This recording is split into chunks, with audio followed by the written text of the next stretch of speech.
So a hair transplant procedure is helping people to regain hair thickness and coverage in areas that has been lost. If it's thinning or if it's completely gone, either way, the point is to give somebody back coverage where more skin is being seen than you want.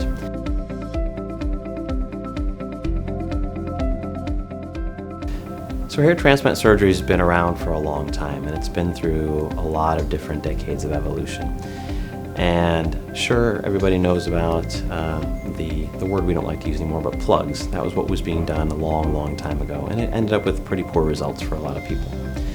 And then the invention of FUT, or follicular unit transplant, came along.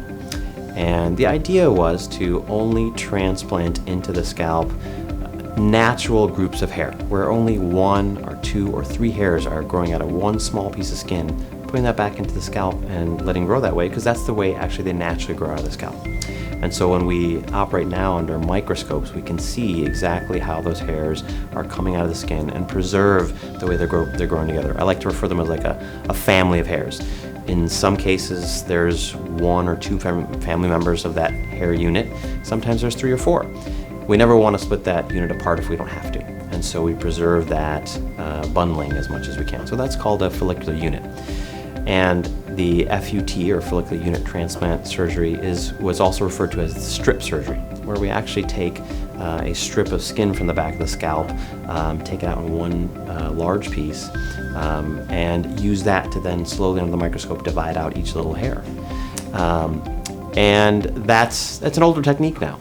It's been around for many years, but that requires a stitching in the back of the head that leaves a scar that people can see if they cut their hair too short, and it can be a little more painful. But FUE, or it's also referred to as follicular unit excision or follicular unit extraction, is a surgery that's now, with the more modern tools and skills, we don't have to take the strip out. We can just take out the follicular units, those little bundles or families of hairs, straight out in one little shot. So with a small little circular device, we can go right around the core of where those hairs are and take them out from the back of the head and preserve them in their natural structure, and then immediately basically place them back into the site that we want them to grow.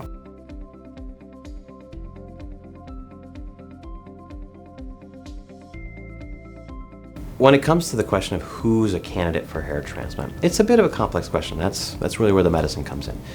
The basic answer is that if someone is otherwise healthy and the only reason for their hair loss is basically genetics or normal hormones, then they're a good candidate.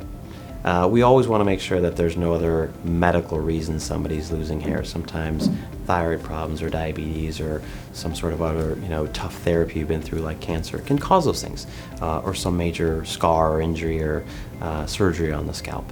But barring those things, pretty much anybody who we can trace that the hair loss has been happening gradually over time, and it's something that runs in their family, and there's kind of a pattern that's happened from generation to generation, then hair transplant helps give them some permanent hair to the areas that we're expecting them to continue losing hair. And that's the great thing, is that what we're talking about with hair transplant surgery is a permanent solution.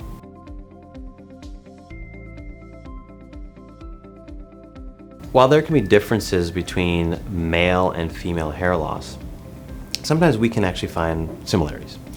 And so, generally speaking, a male who is undergoing what we call male pattern baldness, which is the receding of the hairline, the temples getting larger, and that bald spot in the back growing, that's typical. That's what we see in male pattern baldness, and that's a perfect candidate for hair transplant.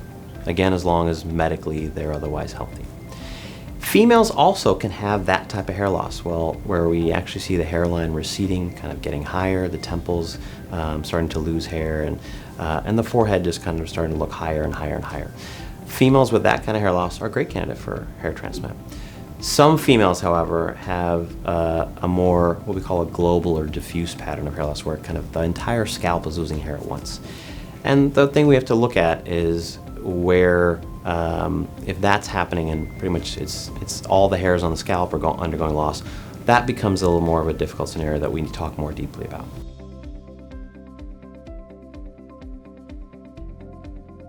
When somebody's considering having a hair transplant procedure, the number one thing is to get proper information. And so we really encourage that our patients seek the advice of trained hair surgeons that have been working in hair transplant for a long time and know when somebody's a good candidate or that there's something else that needs to be looked at. So with proper planning, a hair transplant procedure doesn't really require a lot from the patient. Now sometimes we'll talk about there are things that we can use in terms of medicines to help slow down the hair loss that somebody's undergoing right now so that at least they don't keep losing more hair and then we just have to use a transplant to give them back what they've lost thus far.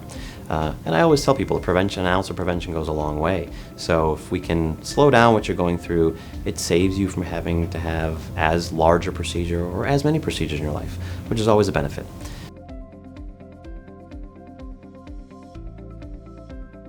When our patients have booked a surgery and they come in the day of surgery, there's really not much to prepare for. We take care of everything.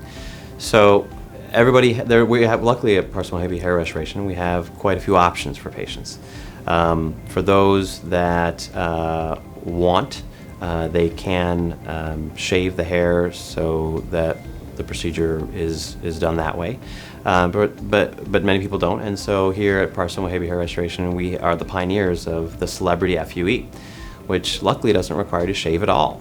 And the procedure can be done without any noticeable change in your hairstyle, and really much the next day, you're back to your regular life.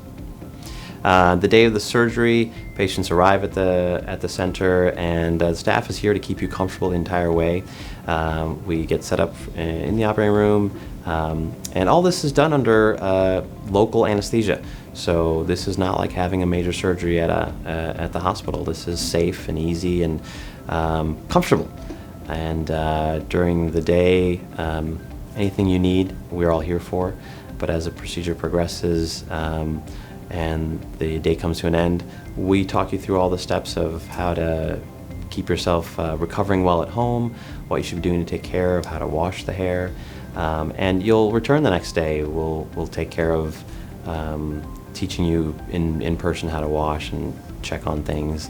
And really over the next few days, it's just a matter of following some simple steps to keep you healing well. And honestly, most of our patients, there's just no pain at all.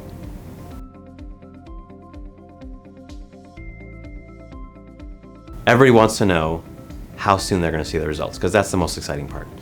And the hair transplant procedure requires, essentially we're planting a seed. And so people want to make sure that we want to make sure you understand that there's a bit of a waiting period. So initially, the first few weeks right after your transplant, you will actually see exactly all the hairs where they're going to be, which is a nice feeling to have, because you can kind of get a preview of what's coming.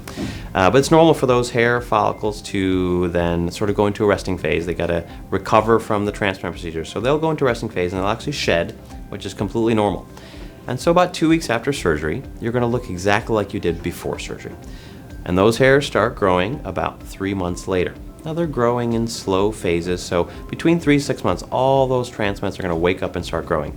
And so usually the full result is visible to our patients at 6 to 8 months after surgery, but really kind of getting all the hairs growing and getting the hairstyle you want back, it's nice to wait 10 to 12 months and really have that full result and fully polished look by then.